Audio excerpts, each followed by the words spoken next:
بمبر به هم روزت بناموز.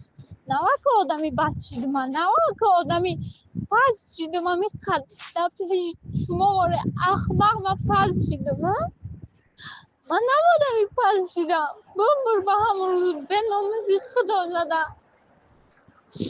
چیکاره کردی تو کردی من فهمیدی؟ نمیخواستی گپ میزدی من اما اول رفته بودم. من نمیخواستی من یگان چطور نقبیده بودم که قدی من گپ زیاد نشن یکا نمیتونستی من به حال خود میموندی نمینویستی نه زنگ میزدی فهمیدی؟ اخلاق حرام نمیشیدنی ننویس نه زنگ بزنم.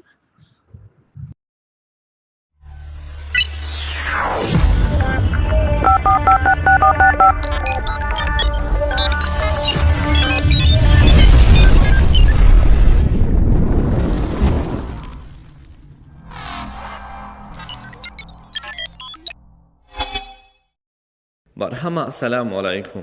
امیدوارم شما خوب هستید. بر شما سلامتی خواهان هستم. اون چیزی که شما در اول دیدید و شنیدید دیگر حجت به بیان نیست. هر کس فکر و خلاصه خودش باید در زیر کامنتاری نویسه. این صدا یک دختری بود که به یک بچه پیامک روی کرد و این بدبختی کثیف گرفت این پیامک در سایمانه های اجتماعی خودش نشر کرد.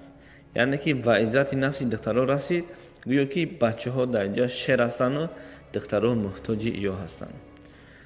کسایی که با دخترها گپ میزنن، کسایی که در صفحه های اجتماعی یک چند دختر قطعی هم صحبت میشین، از همه شما خواهش با مقصد بد، با مقصد روزگذرانی، با مقصد اگر بگین که وریمینی ما قطعش گپ میزنم برای استفاده بردن، خوب بهترین کار میکنین و انتظاری پاداش نیک هم باشین.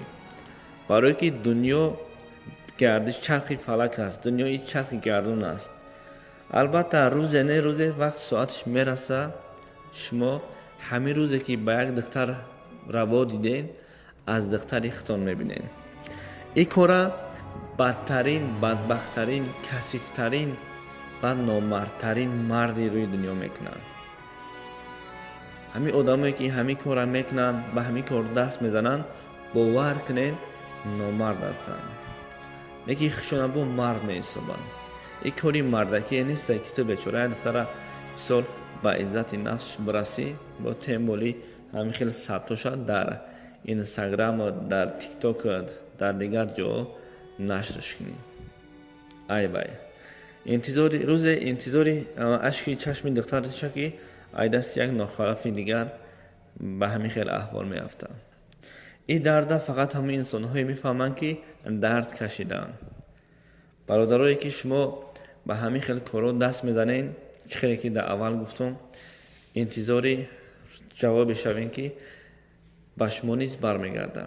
هیچ ظالم تا ابد ظلم نمیکنه، هیچ مظلوم تا ابد مظلوم نمیمونه. دعای مظلوم نسبت ظالم خواهد رسید. این بی پرده های. برای همین به هر حال احتیاط باشین. به هر حال وقتی خودتون مرد میگیرین اشک چشم یک دختری را نریزانین که پگه اشک چشم دختر شما را نریزانن. خوب خلاصه و فکری خودتون به همه خودتون انیقای معلومه و آید این موضوع در زیر کامنتاری حتما نویسین. با شما سلامتی، خانه آبادی، خوشحالی خواهان هستم.